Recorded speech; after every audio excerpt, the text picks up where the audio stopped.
Hello guys, इस video में हम बात करेंगे article number 8.2 displacement current, chapter number 8 electromagnetic waves का ये टॉपिक है। तो मैं लाइन बाय लाइन आपको एनसीईआरटी एक्सप्लेन करूँगा। तो चलो स्टार्ट करते हैं। We have seen in chapter number 4 that an electric current produces a magnetic field around it. तो चैप्टर नंबर 4 में हमने देखा था मूविंग चार्जेस एंड मैग्नेटिज्म में क्या देखा था कि एक करंट कैरिंग कॉइल है, करंट कैरिंग कंडक्टर है, करंट कैरिंग वायर है। इसके अराउंड क्या होगा, इसके अराउंड एक मैग्नेटिक फील्ड डेवलप होती है। ओके, यानी कि current produces moving charges produces magnetic field, ये हमने देखा था।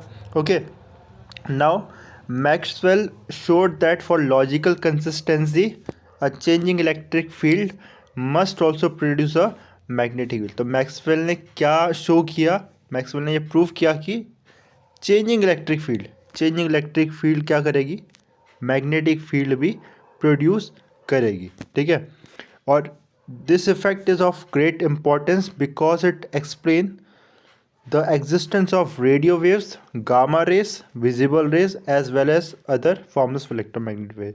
तो देखेंगे हम कि कैसे ये जो इफेक्ट है कि changing electric field magnetic field produce कर रही है, ठीक है, कैसे एक्सप्लेन करेगा। रेडियो वेव जितनी हमारी इलेक्ट्रोमैग्नेटिक वेव्स है इनके एग्जिस्टेंस को ये कैसे प्रूव करेगा। ठीक है, वैसे मैंने आपको प्रीवियस वीडियोस में इसका एक्सप्लेनेशन दिया था, तो आप उसे भी चेक करना। उसके बाद इस वीडियो को देखोगे तो आपको बेटर समझ में आएगा। तो आगे बढ़ते हैं फिर। To see how a changing electric field give rise to a magnetic field, let us consider the process of charging of a capacitor and apply ampere circuit law given by chapter 4। ठीक है, तो क्या करेंगे हम, एक charging of a capacitor में हम क्या अप्लाई करेंगे, एम्पियर सर्किट लॉ। चैप्टर 4 में अगेन हमने एम्पियर सर्किट लॉ देखा था। ये था ampere circuit law, line integral magnetic field is mu naught time the current, है ना। और इसमें देखो जो करंट है वो टाइम पे डिपेंड कर रहा है, टाइम डिपेंडेंट है, मतलब टाइम के साथ ये वेरी करेगा। ठीक है, तो देखो अब now to find magnetic field at a point outside the capacitor, figure 8.1a shows a parallel plate capacitor C which is part of a circuit through which a time dependent current IT flows। ठीक है, देखो diagram देखेंगे हम। तो वैसे मैंने ये part आपको प्रीवियस वीडियो में ही एक्सप्लेन कर दिया था, फिर भी इसमें देखो डायग्राम। तो ये कैपेसिटर है हमारा और इसमें हम क्या कर रहे हैं, एक पॉइंट P पे मैग्नेटिक फील्ड कैलकुलेट कर रहे हैं with the help of ampere circuit law. और इसमें जो ये करंट फ्लो हो रहा है ना, है ना, करंट, ये हमारा सर्किट है, कंप्लीट सर्किट नहीं बनाया बट यहाँ से करंट फ्लो कर रहा है। तो आई करंट फ्लो कर रहा है और टाइम पे डिपेंडेंट है। ठीक है, टाइम के साथ ये करंट चेंज हो रहा है, तो करंट फ्लो हो रहा है। ओके, और चार्ज हो रहा होगा ये कैपेसिटर। ठीक है, नाउ इसके बाद देखो, नाउ ओके हम थे यहाँ पर, है ना। Let us find the magnetic field at a point P such that in a region outside the parallel plate capacitor. For this we consider a plane circular loop of radius r whose plane is perpendicular direction of the current carrying wire and which is center symmetrically with respect to the wire। ठीक है, क्या कर रहे हैं हम यहाँ पर क्या कर, मैग्नेटिक फील्ड कैलकुलेट करते हैं। ठीक है, अभी मैंने आपको बताया करंट जब भी फ्लो करेगा तो उससे मैग्नेटिक फील्ड प्रोड्यूस होगी। ओके, चैप्टर 4 में देखा था, अभी हमने ऊपर भी पढ़ा। तो इस करंट की वजह से इस पी पॉइंट पे, एक डिस्टेंस है आर डिस्टेंस पे, इस पी पॉइंट में मैग्नेटिक फील्ड कैलकुलेट कर रहे हैं इस करंट की वजह से, जो चेंजिंग करंट है ऑफकोर्स ये। ठीक है, टाइम डिपेंडेंट है, इसकी वजह से मैग्नेटिक फील्ड। और कैसे कैलकुलेट करेंगे, बाय एम्पियर सर्किट लॉ। तो एम्पियर सर्किट लॉ में क्या करते हैं हम, एक एम्पियरियन लूप बनाएंगे। ठीक है, क्लोज लूप ओपन सरफेस, है ना, क्लोज लूप ओपन सरफेस कुछ इस तरह से। ठीक है, इस पॉइंट पे बना लिया, है ना, आपने ये पढ़ा होगा। ठीक है, तो यहाँ पर हम लगाएंगे एम्पियर सर्किट लॉ। ठीक है, जो कि क्या है, line integral of V D L is equal to mu naught I. ठीक है, इसका मतलब क्या है, इस पार्ट का एक बार मैं समझा दूँ अगर, तो इस लूप में कितना मैग्नेटिक फील्ड कर्ल कर रहा है ना, टोटल जो मैग्नेटिक फील्ड इस लूप के अराउंड कितना है ना, बेसिकली यही है ये। ठीक है, लाइन इंटीग्रल ऑफ, ठीक है, इस जो हमारा लूप है उसके अराउंड टोटल मैग्नेटिक फील्ड कितना है। ठीक है, ओके, और ये पार्ट क्या शो कर रहा है, mu naught times, mu naught आपको पता है परमिएबिलिटी होती है, मीडियम की है बेसिकली है ना, मीडियम पे डिपेंड करेगी। एंड करंट कितना करंट इस जो हमारा लूप है ओपन सरफेस है बेसिकली, ठीक है, क्लोज लूप ओपन सरफेस को थ्रेड कर रहा है, ठीक है, कितना इसको थ्रेड करते हुए निकल रहा है ना, इसको है ना थ्रेड करते हुए मतलब इसको चीरते हुए निकल रहा है। ओके, कितना करंट, तो आपको ये करंट देखो इस लूप को इस सरफेस ओपन सरफेस को थ्रेड करते हुए निकल रहा है, ठीक है। तो देखो तो क्या आ जाएगा यहाँ पर। ओके, तो अगर आप देखोगे यहाँ पर ओके नाउ हमने इसको एम्पेयर सर्किट लॉ लगाया, इसके बाद ओके तो ये देखो यहाँ पर तो इंप्लाइड इक्वेशन ऑफ BDL। अब मैग्नेटिक फील्ड तो कांस्टेंट है वहाँ, ठीक है, पूरे क्योंकि सिमेट्री कंसीडर किया है तो पूरे सिमेट्रिक पूरे लूप के अराउंड क्या होगा, मैग्नेटिक फील्ड कांस्टेंट रहेगी। और इसका जब इंटीग्रेशन किसका करेंगे, integration of this loop, okay DL will B this will be, हमने क्या कंसिडर किया, हमारा लूप कैसा है, हमने एक सर्कल कंसिडर किया तो integration of DL will be 2πr। Okay, and now this comes out to be, तो हमारा ये आया। ओके, इसका मैग्नेटिक फील्ड भी कैलकुलेट कर सकते थे तो बी कितना आ जाएगा, μ0I अपॉन 2πr है ना, वो P इजिकल टू उसको भी चलो लिख देते तो μ0I 2πr है ना। करंट यहाँ पर टाइम डिपेंडेंट है। इतनी बात क्लियर हुई, हमने चैप्टर 4 में भी ऐसा किया था बेटे। लेकिन अब क्या करेंगे, अब देखो अब बहुत ध्यान से देखना, अब थोड़ी सा हम चेंज करते हैं, हम ओपन सरफेस ही कंसिडर करेंगे। ओके, क्लोज ओपन सरफेस लेकिन थोड़ा डिफरेंट टाइप का, सेम वही चीज़ है but open surface close loop, ठीक है। अब देखो now consider a different surface which has the same boundary. Okay, same boundary देखो, अगर आप इस फिगर को देखोगे this is a pot like structure, ठीक है, लेकिन कैसा है पॉट लाइक स्ट्रक्चर है, मतलब कुछ आप समझ सकते हो एक बलून की टाइप का ना, एक बलून आप इमेजिन कर सकते हो। तो बलून भी क्या होगा, ओपन सरफेस ही तो हुआ एक तरह से, ओपन सरफेस देखो कैसे है ना, यहाँ पर तो ओपन हो गया ना ये, तो इतना ओके, तो ये बलून टाइप का समझ सकते हो आप, ठीक है, ओपन सरफेस है बट क्लोज लूप है यहाँ है ना, इसका ये एंड क्लोज है और ओपन सरफेस है, इसको घेर लिया एक तरह से कैपेसिटर को, which now nowhere touches the current, ठीक है। लेकिन खास बात क्या है, खास बात ये है कि इसको कहीं पर ये क्या कर रहा है, इस क्लो ओपन सरफेस में से करंट पास हो रहा है, देखो कैपेसिटर इनसाइड से जा रहा है ये ओपन सरफेस, तो करंट पास ही नहीं हो रहा है इस ओपन सरफेस से, तो यानी कि कोई भी करंट थ्रेड नहीं कर रहा है। तो इसमें से अगर एम्पेयर सर्किट लॉ जब आगे लगाएंगे तो क्या होगा, करंट तो ज़ीरो आएगा, तो मैग्नेटिक फील्ड भी ज़ीरो आएगी। अभी देखेंगे उस चीज़ को, पहले आगे देख लेते हैं ना। But it has it bottom between the capacitor plates, its mouth is the circular loop mention above, ठीक है, जो मैंने अभी बताया वही है ना, ओपन सरफेस है, okay, open surface close loop है, इसका माउथ यहाँ पर है। Okay, another such surface is shape like a tiffin box without the lead. Okay, और देखो एक और सरफेस कंसिडर किया ऐसा है ना, इस बार टिफिन शेप का कुछ, तो ये देखो टिफिन शेप का ओपन सरफेस, ओपन लूप है, सॉरी क्लोज लूप है और ओपन सरफेस है, ठीक है, टिफिन शेप का ले लिया, तो कैसा भी सरफेस ले सकते, कहने का मतलब ओपन सरफेस क्लोज लूप होना चाहिए, कैसा भी हो, किस शेप का भी हो, अप्लाई होना चाहिए था वहाँ, और लेकिन नहीं होता है ना, बस इस समय ही सही आ रहा था, इन दो तीनों में आना चाहिए था सही, यही इनकन्सिस्टेंसी थी, ठीक है, यही किसकी, एम्पेयर सर्किट लॉ की, जिसको मैक्सवेल ने फिर अभी ठीक किया, हो गया, जो मिसिंग पार्ट था उसको ऐड किया। On applying ampere circuit law to such surface with the same parameter we find that the left hand side of equation 8 has not change but the right hand side is zero, not μ0I, ठीक है।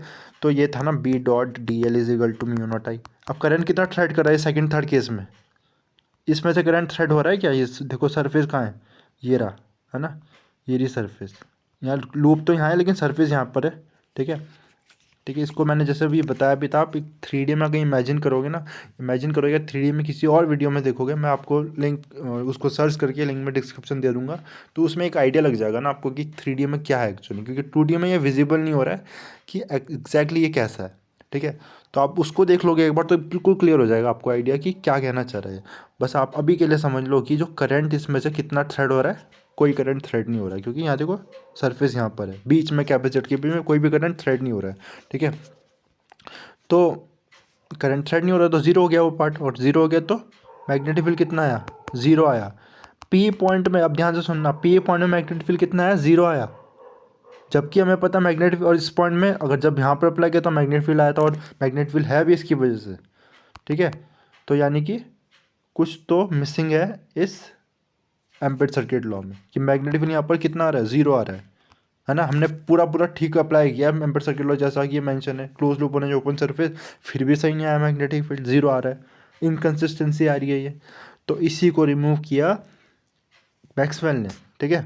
थोड़ा लंबा हो जाएगा video, थोड़ा detail में मैंने explain कर दिया और स्लो चल रहा है, बट फिर भी देखो इसे।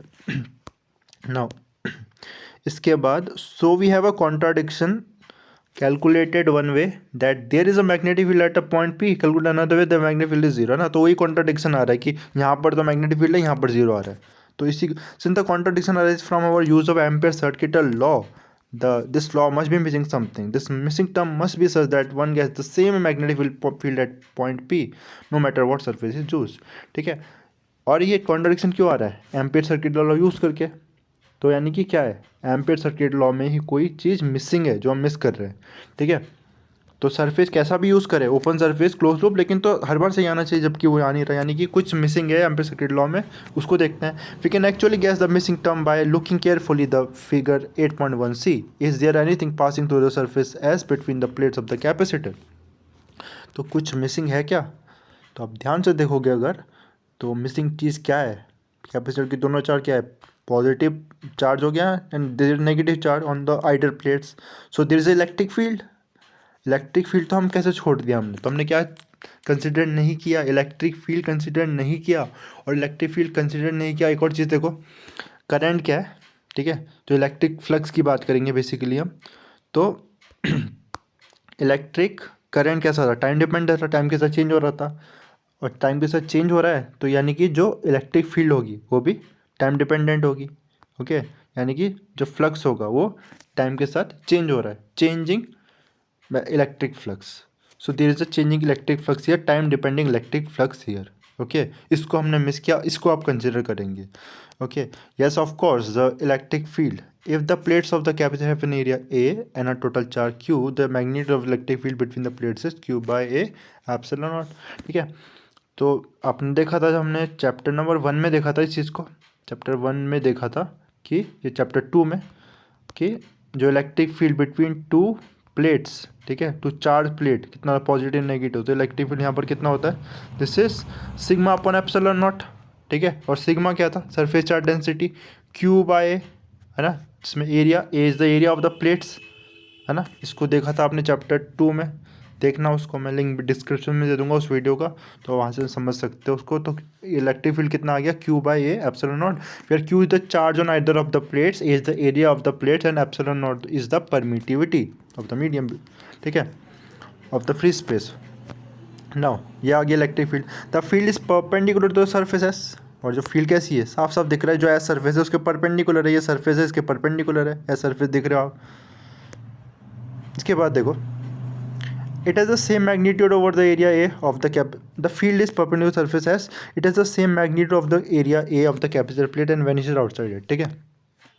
तो इसके अराउंड क्या है, ये सेम मैग्नीट्यूड है इसका, और इसके बाहर क्या वैनिश हो जाती है, ठीक है। कैपेसिटर के बाहर तो इलेक्ट्रिक फील्ड नहीं है।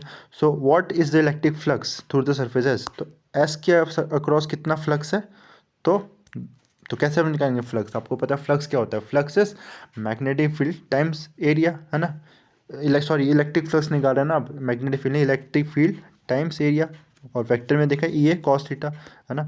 एरिया वेक्टर और इलेक्ट्रिक फील्ड का dot product, area vector electric field का डॉट प्रोडक्ट होता है मैग्नेट फ्लक्स, ठीक है। तो वहीं यहाँ पर क्या है, ई ए, और इसमें देखोगे आप नॉर्मल है तो कॉस कितना हो जाएगा, कॉस विल बी, इस केस में कॉस 90 हो जाएगा, ओके। कॉस 0 होगा ना, एरिया वेक्टर तो यहाँ है, ठीक है, कॉस 0 होगा बिकॉज एरिया वेक्टर ये रहा, है ना, परपेंडिकुलर सरफेस के, और इलेक्ट्रिक फील्ड भी है, तो कॉस 0 होगा, ठीक है, नॉट 90, एरिया वेक्टर की बात कर रहे हैं ना, ठीक है, कॉस 0 होगा। तो ये आ गया यहाँ पर, एंड ई की वैल्यू अभी हमने देखी थी, Q epsilon A epsilon not a, है ना, यहाँ पर देखा था अभी, मैं वीडियो का लिंक भी दे दूंगा जहाँ से ये आया है, ठीक है, आपको समझ में आ जाएगा, इंटू ए, तो ए से कैंसिल हुआ, तो फ्लक्स कितना आ गया, क्यू बाय एप्सिलॉन नॉट, ठीक है, फ्लक्स कितना आया, क्यू बाय एप्सिलॉन नॉट। और अब भी देखो, now if the charge Q on the capacitor plate changes with time, there is a current I is equal to D Q by D T, okay. अगर इन दो हमने देखा था जो करंट है वो टाइम के साथ चेंज हो रहा है, तो चार्ज प्लेट में क्या होगा, टाइम के साथ चेंज हो रहा है, ठीक है। तो उस केस में एक करंट है ना, मतलब बेसिकली हम क्या बात कर रहे हैं कि चार्ज चेंज हो रहा है प्लेट्स में या फिर करंट चेंजिंग है, तो this is I is equal to D Q by D T. तो इसको यूज़ करते हैं। So this is now this is the change in flux is rate of change of the charge. Okay, this is D by D T of Q by flux, ये है ना, और flux change कर रहा है मैंने बोला क्योंकि करंट उसमें चेंज हो रहा है, ठीक है। So D by D T of Q by epsilon naught and this comes out to be 1/एप्सिलॉन नॉट बाहर आ जाएगा D Q by D T. Okay, and this imply that for consistency this equal to current, ठीक है। यानी कि क्या बोला, और इसको इस टर्म को हमने क्या बोल दिया, एक आई बोला है, ठीक है। यानी कि एक दूसरी तरह का current, not our conventional current, एक दूसरी तरह का करंट जिसको हमने नाम दिया है डिस्प्लेसमेंट करंट, वो फ्लो कर रहा है इस कैपेसिटर के प्लेस के बीचों बीच, ठीक है। फ्लक्स चेंज हो रहा है, फ्लक्स चेंज होने की वजह से एक करंट जो हम बोल रहे हैं जिसको डिस्प्लेसमेंट करंट बोलेंगे हमें, ठीक है, वो फ्लो हो रहा है। और उसी की वजह से, उस डिस्प्लेसमेंट करंट की वजह से क्या है, एक मैग्नेटिक फील्ड है, ठीक है। फिर से समराइज करता हूँ सारी बात को, एक बार फिर से बताता हूँ।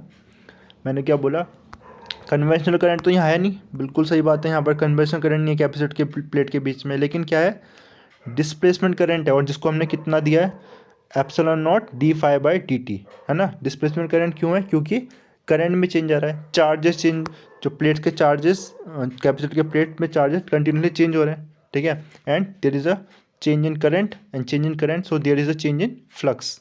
इस फ्लक्स चेंज के कारण ये करंट है, and that current is what, displacement current, ठीक है, displacement current. This is the missing term in ampere circuital law.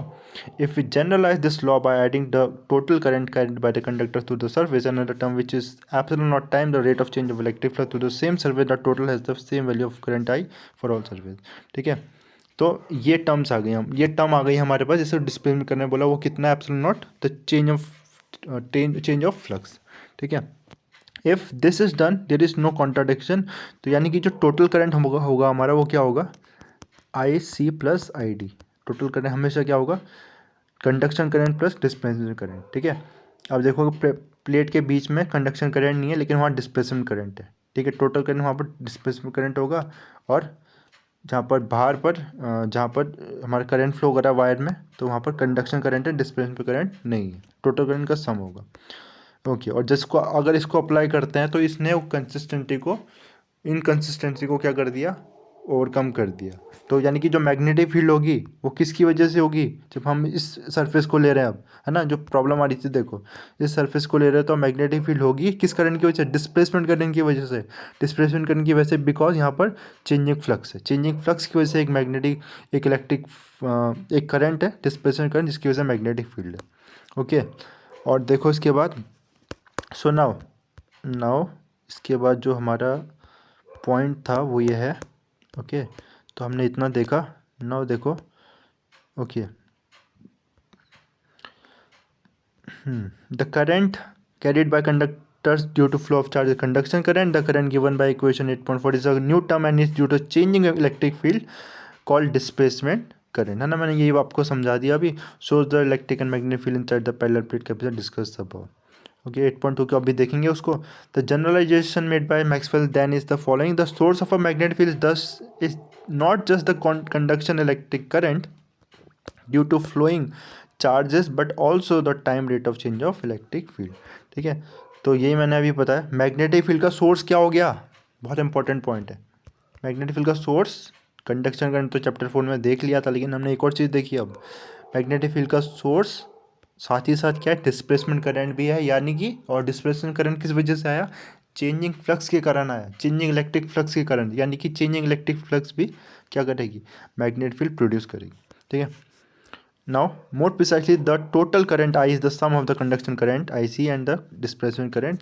ये मैंने आपको बताया, और डिस्प्लेसमेंट करंट को बहुत ध्यान से समझना, चेंजिंग फ्लक्स के कारण है वो displacement current.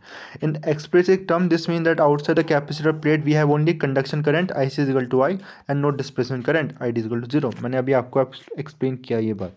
On the other hand inside the capacitor there is no conduction current, that is IC is equal to 0 and there is no only displacement current. ठीक है. और कैपेसिटर के अंदर क्या है, inside between the capacitor plate there is only displacement current. बार बार एक ही बात रिपीट हो रही है, तो आप समझ जाओ इस चीज़ को.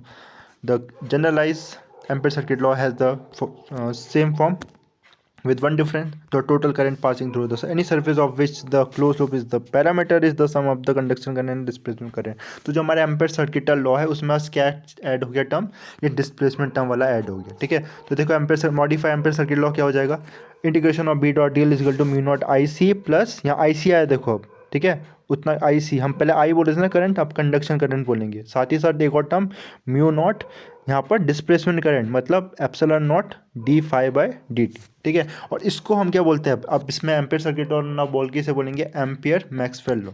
ठीक है. इतनी बार सबको क्लियर हो गई होगी. इसके बाद देखो, in all respect the displacement current has the physical effects as the conduction current. ठीक है. तो जो डिस्प्लेसमेंट करंट का भी फिजिकल इफेक्ट कंडक्शन करंट जैसा ही है. In some cases for example study electric field in a conducting wire the displacement current may be zero since the electric field does not change with time. तो कभी ऐसा हो सकता है कि कंडक्टिंग फील्ड में, इलेक्ट्रिक फील्ड में जो डिस्प्लेसमेंट करंट जीरो हो, बिकॉज वहाँ पर इलेक्ट्रिक, तो देखो डिस्प्लेसमेंट करंट होगा ही तब जब फ्लक्स में चेंज आएगा ना. अगर फ्लक्स में चेंज नहीं है तब कोई भी इलेक्ट्रिक डिस्प्लेसमेंट करंट नहीं होगा. ठीक है. In other cases for example the charging capacitor above both conduction and displacement current may be present in different region of the space. ठीक है. और जिसमें फ्लक्स चेंज आएगा वहाँ पर दोनों करंट प्रेजेंट रहेंगे. ठीक है. जैसे अभी हमने ऊपर देखा, in most of the cases they both may be present in the same region of space, there is exist no perfectly conducting और perfectly insulating medium. Most interestingly there may be large region of space where there is no conduction current but there is only displacement current. ठीक है. तो एक बहुत interesting चीज़ ये है कि जहाँ पर ऐसा भी होगा जहाँ पर कंडक्शन करंट नहीं होगा स्पेस में, ओनली क्या होगा वहाँ पर डिस्प्लेसमेंट करंट होगा. किसकी वजह से, टाइम वेरिंग इलेक्ट्रिक फील्ड की वजह से. इलेक्ट्रिक फील्ड में चेंज आ रहा है, जैसे कि हमने कैपेसिटर के बीच में देखा इलेक्ट्रिक फील्ड में चेंज आ रहा है, उसकी वजह से क्या है, डिस्प्लेसमेंट करंट है. In such a region we expect a magnetic field. और उस चेंजिंग इलेक्ट्रिक फील्ड की वजह से क्या है, डिस्प्लेसमेंट करंट की वजह से मैग्नेटिक फील्ड है.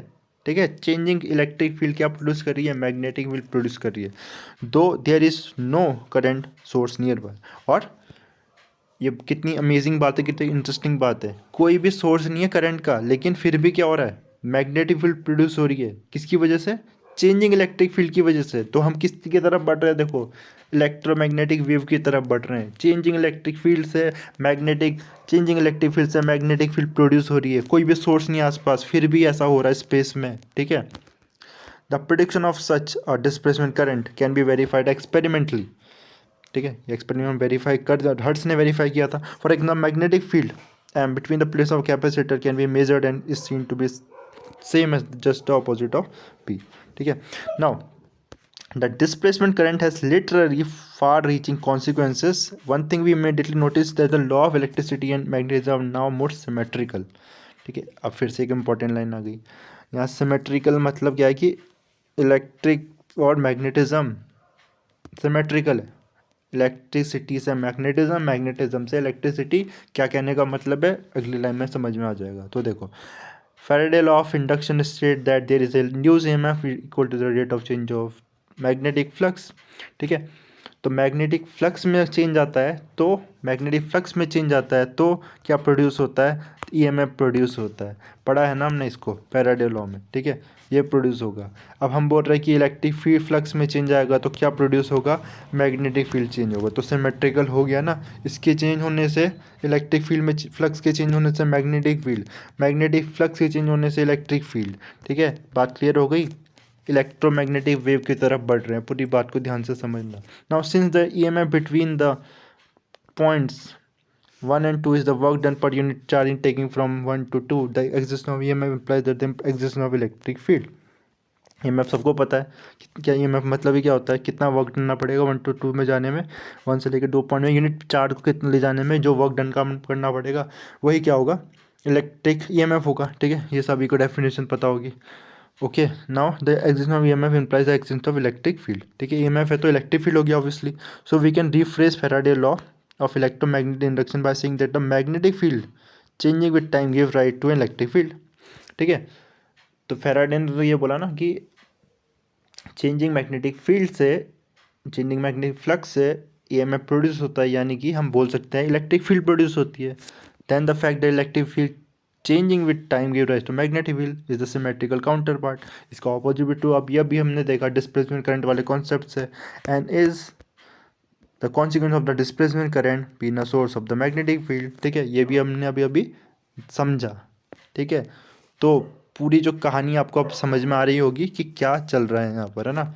10 एक जो हम बोलते फिर नेचर लव सिमेट्री यहाँ भी आ रहा है कि electric field magnetic field magnetic electric field, 10 time dependent electric and magnetic field give rise to each other.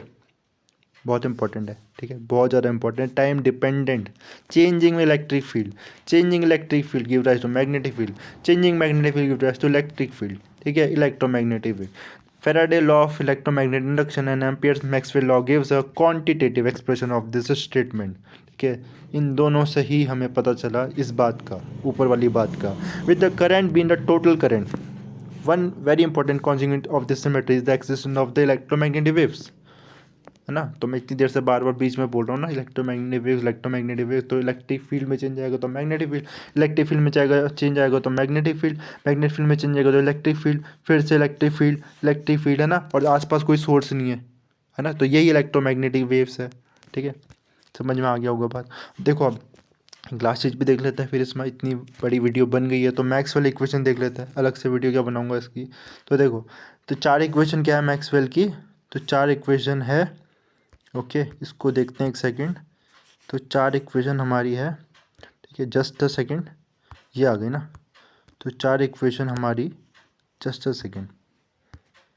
Okay, तो this is the 4 equation of max. पहली इक्वेशन कहाँ से आई है, तो पहली इक्वेशन पहले चैप्टर से आई है जो गॉसेस थ्योरम थी, है ना। गॉसेस थ्योरम क्या कहती है, the total flux passing through a close area, okay, close surface से जो टोटल फ्लक्स पास होगा, electric flux, that will be the charge, कितना चार्ज है सरफेस के अंदर, क्लोज सरफेस के अंदर, अपॉन एप्सिलॉन नॉट टाइम्स, ना, ये सभी को पता है पहले इक्वेशन, गॉस ऑफ इलेक्ट्रिसिटी।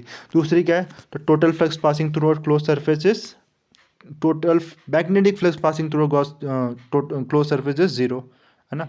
ऐसा क्यों है, बिकॉज जितनी मैग्नेटिक फील्ड बाहर इस सरफेस से बाहर पेनिट्रेट होगी उतनी अंदर जाएगी, बिकॉज मोनोपोल एग्जिस्ट नहीं करते, मैग्नेट को हम सेपरेट नहीं कर सकते मोनोपोल को, इसलिए ये ज़ीरो हो जाएगा। तीसरा देखो, फैराडे लॉ जो अभी हमने देखा, कितनी इलेक्ट्रिक फील्ड प्रोड्यूस होगी, EMF जो था, है ना, वो कितना है, rate of change of magnetic flux. और चौथा अभी अभी डिराइव किया इसको, एम्पेयर मैक्सवेल लॉ को, तो इसको मैं एक्सप्लेन क्या करूँ। तो ये था इस वीडियो में, है ना। ट्राई किया मैंने समझाने का, थोड़ी लंबी वीडियो बन गई है, बहुत सारी पॉइंट को मैंने रिपीट किया। ठीक है, कहीं पर कोई लाइन में कोई मिस्टेक हो गई होगी तो प्लीज़ पॉइंट आउट करके कमेंट सेक्शन में बता देना। ठीक है, कोई और मिस्टेक है, कोई एक लाइन अगर समझ नहीं है तो कमेंट सेक्शन में बता देना, ताकि और की भी हेल्प हो जाए, है ना। कोई भी फीडबैक होगा तो आप कमेंट सेक्शन में लिख सकते हो। ठीक है, तो बस इतना ही था वीडियो में। Thank you. समझ अच्छी लगी वीडियो तो लाइक कर देना, share with your friends. Okay, thank you.